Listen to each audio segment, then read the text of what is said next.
यही है। मैंने एक छोटा सा रिसर्च किया था जब बीकानेर में आज से 7 साल पहले कई सारी मोटरसाइकिलें चोरी हुई थी। मैंने कहा ये हो क्या है। फिर मैंने मेरे आसपास जो थाने वाले थे उनसे जान पहचान करके मैंने कहा कि मुझे एक लिस्ट प्रोवाइड कर दें कि चोरियां हो कहां से रही है और करने वाला कौन है। आपको विश्वास हो या ना हो, मैंने 3 महीने रिसर्च करने के बाद में नतीजा निकाला था कि वो चोरी करने वाले लोग यंगस्टर थे, जिनकी उम्र क्या थी 16 वर्ष, 20 वर्ष, 25 वर्ष, इतने सारे से लोग थे, इतने उम्र के लोग थे। ये हकीकत बता रहा हूं। और थे कौन से, ये अचंभे की बात है, वो थे इंजीनियरिंग कॉलेज के स्टूडेंट्स। जब मैंने ये देखा और मुझे भी शौक लगा, वो हुआ क्यों है। आप ग्रामीण परिवेश से आते हैं, इसलिए आपको समझाने की जरूरत समझता हूं कि उनको लगता है कि यहां तो मुझे कोई देखने वाला नहीं है और मेरे घर वालों ने तो मुझे सेट पैसे दिए हैं जो मेरी पढ़ाई के लिए, लेकिन बाकी जो चीजें जो गलत आदतें हो गई हैं उनके लिए मुझे पैसे चाहिए। और किसी ने गूढ़ ज्ञान दे दिया कि पैसे जल्दी चाहिए, ये तरीका अपना ले। उन 17 बच्चों के नाम जब मैंने पढ़े और जब एड्रेस लिए तो मेरी आंखें खुल गई थी। मैंने कहा ये लोग ये पढ़ने आते हैं, लेकिन उन्होंने ये काम किया। उन्होंने क्यों किया उसका रीजन मैंने आपको बता दिया कि यहां उनको कोई देखने वाला नहीं था और उन्होंने वो काम किया। आप लोगों से मेरी रिक्वेस्ट है, ऐसे बहुत से मूर्ख लोग मिल जाएंगे आपको, या आपका कोई फ्रेंड इस तरह की गतिविधियों में सम्मिलित होता है, आप उससे दूर रहिएगा। क्यों? क्योंकि साइंस ये कहती है हम 4 लोगों का एवरेज हैं और सबसे ज्यादा हम किसके पास रहते हैं, अपने दोस्त के पास, तो उसका सबसे ज्यादा प्रभाव पड़ेगा। अगर आपका दोस्त ऐसा नकारात्मक फैलाने वाला है तो आप उससे दूर रहिएगा, उसको किन्नी काट दीजिएगा। अगर आपके पास कोई पॉजिटिव व्यक्ति रहता है, पॉजिटिव फ्रेंड रहता है, उसके साथ आप रहिएगा। तो मेरी सबसे पहले आपसे रिक्वेस्ट है, आप ग्रामीण परिवेश में आते हैं और मैं तो तारीफ करता हूं उस ग्रामीण परिवेश की। आज से 40 साल पहले अगर ग्रामीण परिवेश में लोग रहते थे तो क्या रहते थे, एक बूढ़ा सा आदमी पूरे गांव को कंट्रोल कर लेता। ये दादो जी रखने कोई निकल कर बता दो मैंने, चाहे कोई रिलेशन नहीं होता था उसका, किसी प्रकार का कोई घर का परिवार का मेंबर नहीं था, वो मोचा डाले उस पेड़ के नीचे बैठा रहता था। कोई लड़की कोई लड़का मजाले निकल जाए उसके बाद और जाते अर्गिंजा थोड़ा पूछ लेता था।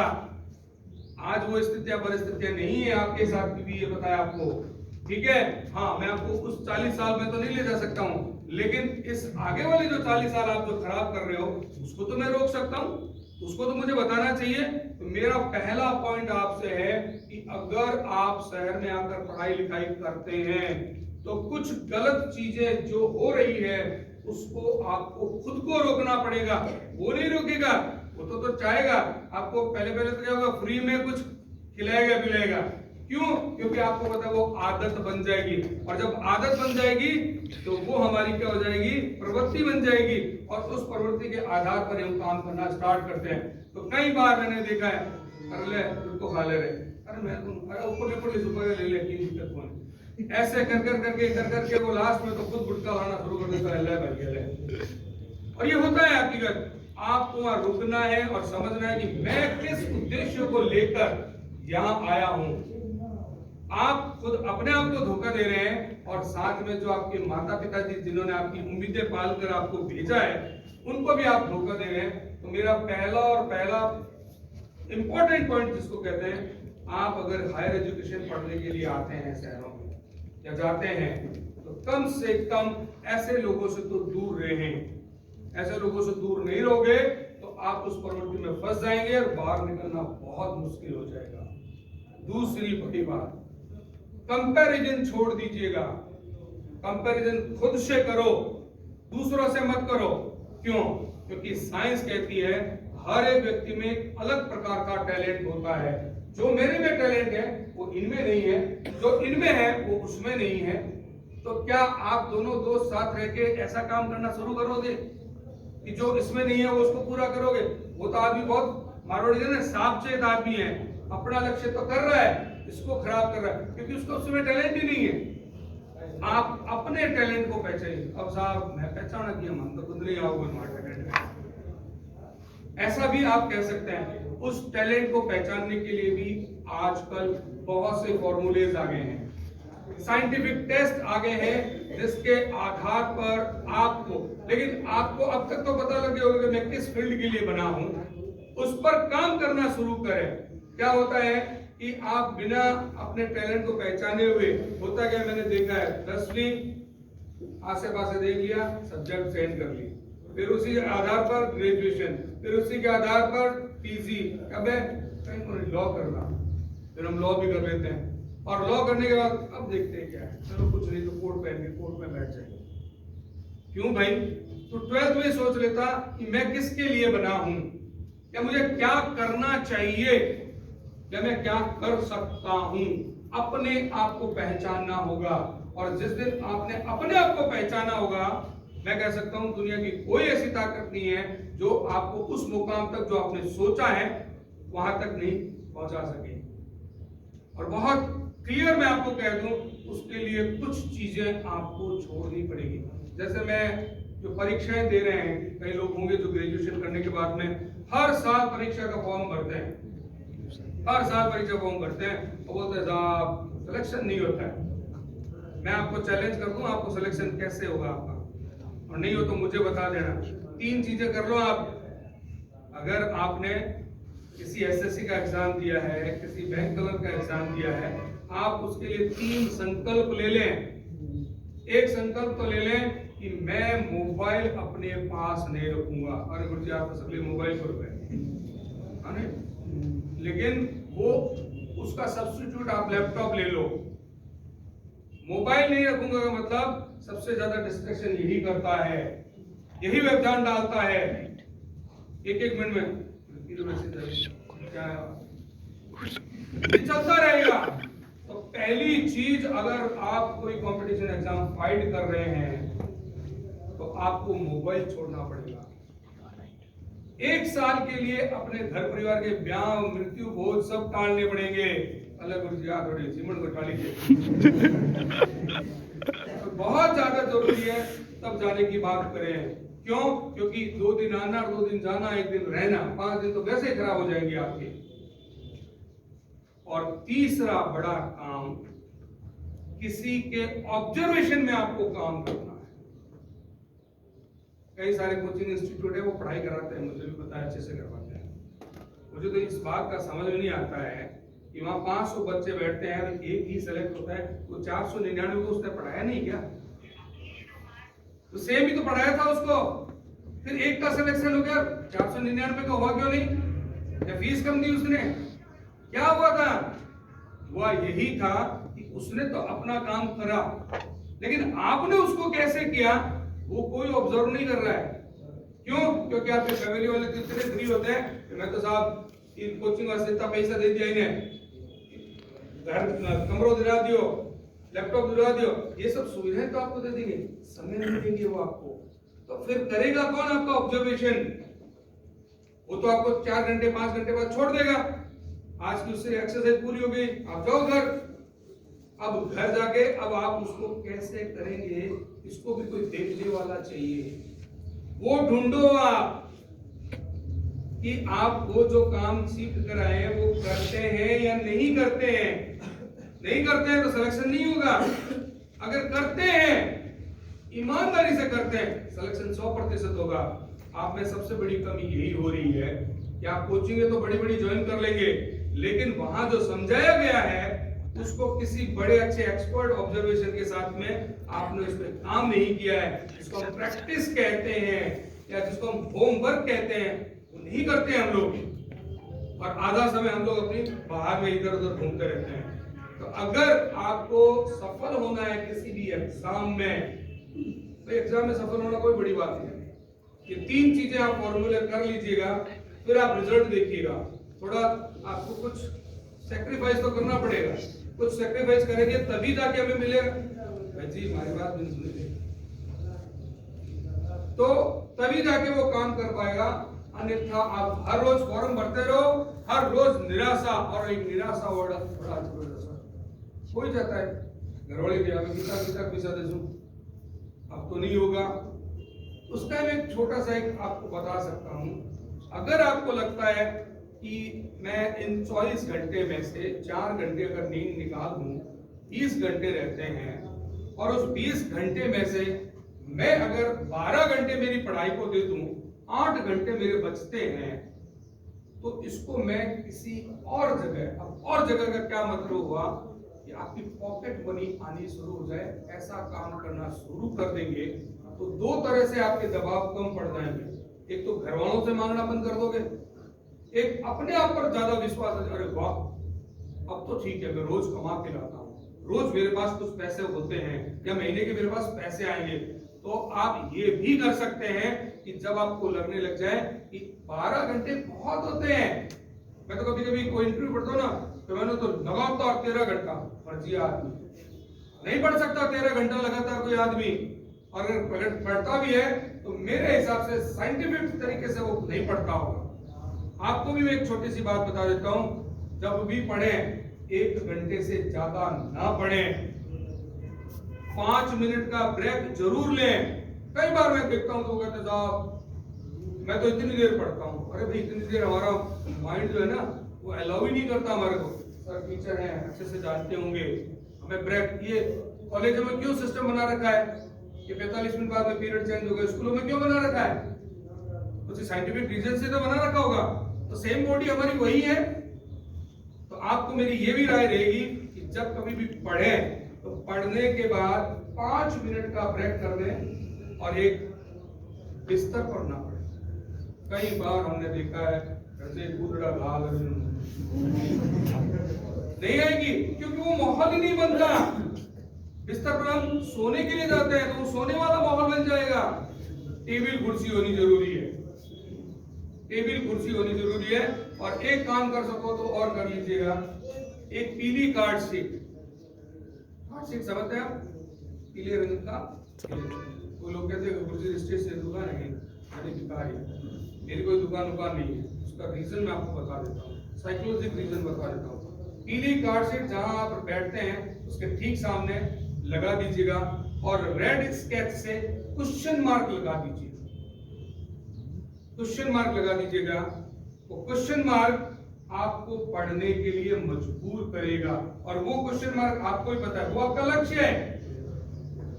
मुझे बैंक की पीओ एग्जाम फाइनल करनी है, ये मेरा क्वेश्चन मार्क है। आते जाते को मत बताओ, और कुछ अगर कोई लगा रहे पढ़ाई करता हूँ इसलिए। पीला और रेड का कॉम्बिनेशन भी थोड़ा अंदर को सेटिस्फैक्शन मिलता है, इसलिए जब वो रेड क्वेश्चन मार्क आप टेबल के सामने होगा तो आपको टेबल पर बैठने को मजबूर करेगा कि मुझे उस लक्ष्य को प्राप्त करना है, वहां तक मुझे जाना है, इसके लिए मुझे पढ़ाई करनी है। तो आप पढ़ाई करेंगे, और पढ़ाई करने के साथ में जब भी आपको लगे 5 मिनट का ब्रेक कर लें, इधर से उधर थोड़ा सा टहल लें और थोड़ा सा पानी पी लें, नींबू पानी है वो पी लीजिएगा। और एक बड़ी बात बता देता हूँ, कई लोग कहते हैं, जो भी कॉलेजों के एग्जाम में भी करते हैं वो भी गलत करते हैं, नींद नहीं लेते। देखो भाई, नींद तो आनी ही आनी है, 4 घंटे की नींद हर एक को आती है, चाहे वो कुर्सी पर बैठे बैठे आ जाए, चाहे वो कहीं बैठे बैठे आ जाए। तो इसलिए मैंने ये अक्सर देखा है, ग्रेजुएशन वाले और हायर एजुकेशन वाले बच्चे क्या करते हैं, पहले तो 12 बजे तक तो सिनेमा जी के पास क्वेश्चन आया, घूमे बेलाउंड ट्राई में रह गए, सिनेमा जी के घर पे चारों में इधर उधर, गुरुजी आज थारो पेपर है 5 दे दो। गुरुजी को खुद ही नहीं पता कि 5 पेपर मेरे छपेंगे, क्वेश्चन मेरे छपेंगे क्या। मैं सर गलत कह रहा हूँ, पता ही नहीं होता है, ये तो बाइलक छप जाता है, 3 पेपर आते हैं, उसमें से एक किसका सेलेक्ट होता है हमें नहीं पता होता है, ठीक है ना। और आपको बड़ी हंसी भी आएगी, और मैं मेरी रियल की बताता हूँ, मेरे साथ ऐसा हुआ था जो मैं शेयर करने में भी संकोच नहीं करूंगा। 10वीं का आज भी बोझ लेके घूमता हूँ, 2 मार्कशीट है मेरे पास। सप्लीमेंट्री आया था, मैं क्यों आया था वो आप एक बार छोटा सा सुनिएगा, आपको भी लगेगा हाँ श्रीमाणी जी भी इस तरह रहा के।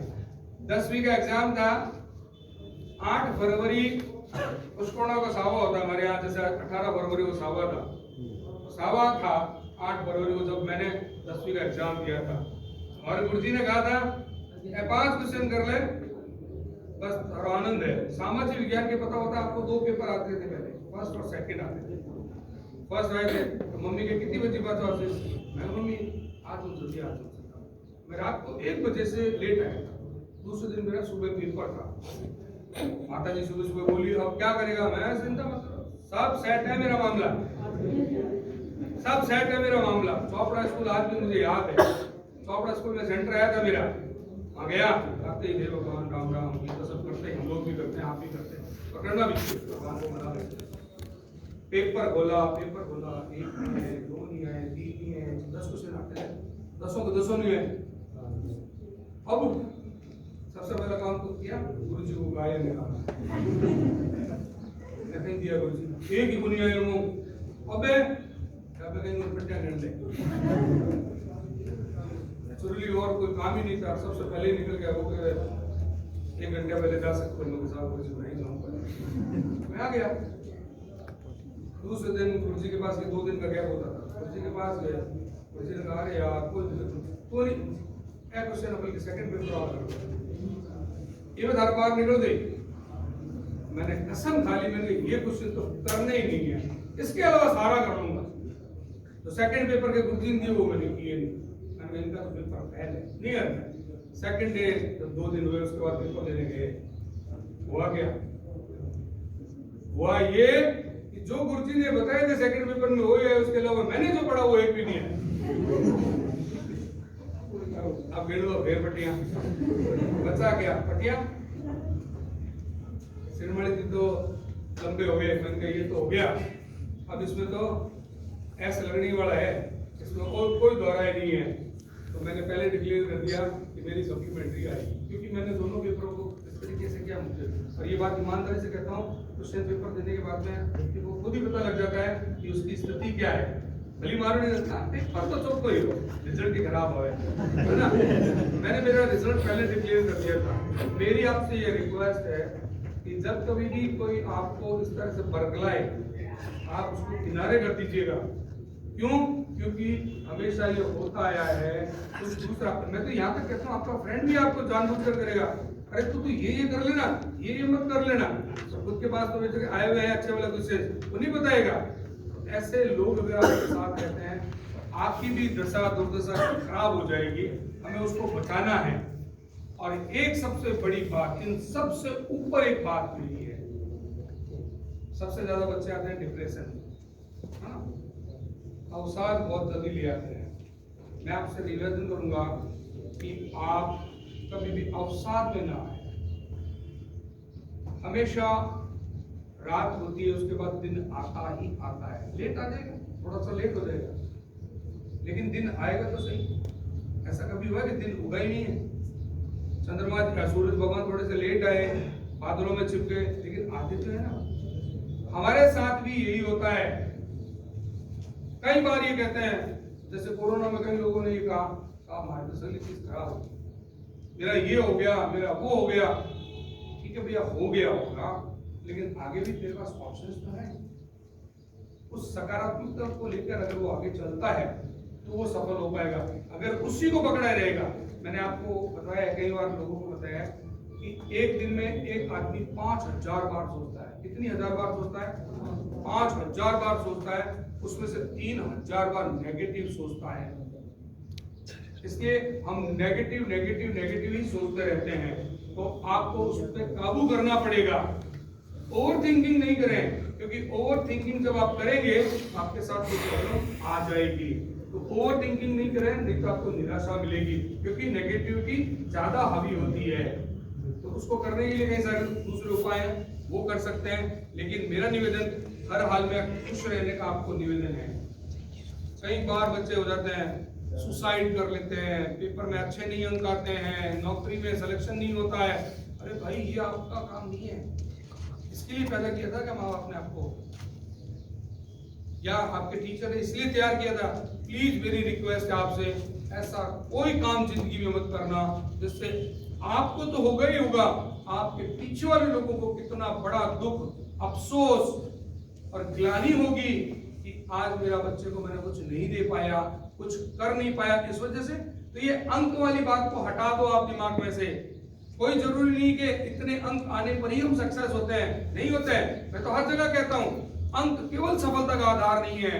हर एक व्यक्ति में हर कुछ हो सकता है। मैं कह रहा हूं इवन हर एक के लिए पढ़ाई भी जितनी जरूरी है, हाँ पढ़ाई इसलिए जरूरी है वो नॉलेज में वृद्धि करती है, लेकिन किसी का किसी और सेक्टर में नॉलेज है, आप उसको करने दीजिएगा ना, उसकी बेसिक क्वालिफिकेशन पूरी करने दीजिएगा, फिर उसको स्पेशलाइजेशन है उसको इसको काम करने दीजिएगा।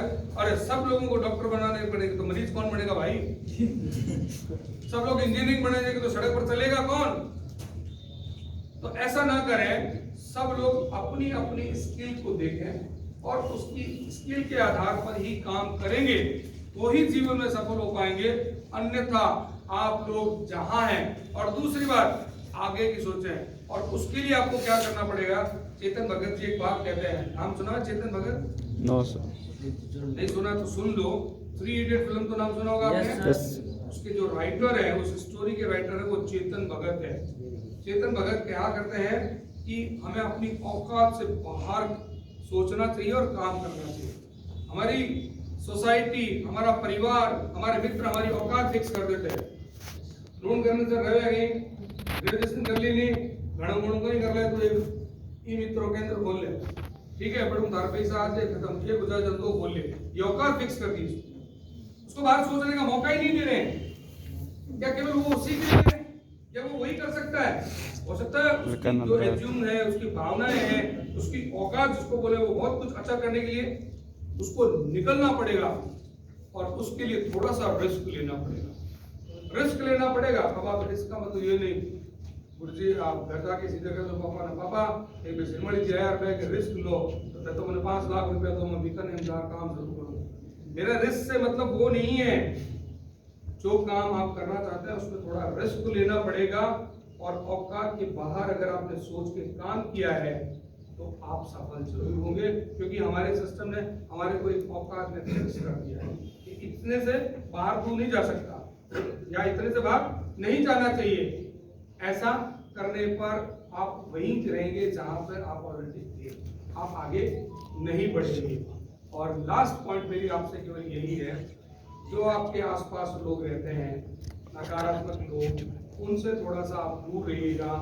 जो मेंढक वाली कहानी सुनाई थी उसी से मिलती जुलती एक कहानी आपके बारे में भी मैं कह सकता हूँ।